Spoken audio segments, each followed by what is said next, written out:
সেখানে বিলীন হয়ে যায়, একটা সুন্নত মারা যায়। সুতরাং রাসূলের সুন্নতকে জীবিত যারা করবে তারা 100 শহীদের সওয়াব পাবে। আর রাসূল সাল্লাল্লাহু আলাইহি ওয়াসাল্লামের সুন্নাতকে যারা বেদাত দিয়ে সুন্নাতকে ভেঙে দেবে তাদের উপরে এইভাবে 100 শহীদের লানত তাদের উপরে পড়বে।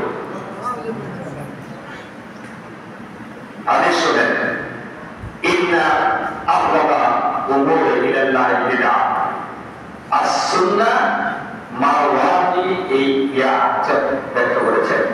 কুল্লু বিদআতিন দালালাহ ওয়া ইন রাআন নাসা হাসানা।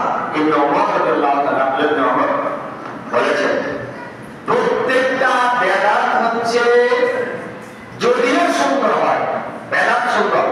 আপনি এখানে যদি আমি কতক্ষণ দাঁড়াইয়া ফরিদ তালাওয়াত বাদরু আলাইনা মিন সাফিয়া, এটা অবশ্য হাদিস আছে, ওই যে বানাগানে বলে না জামালি কাসাবাদ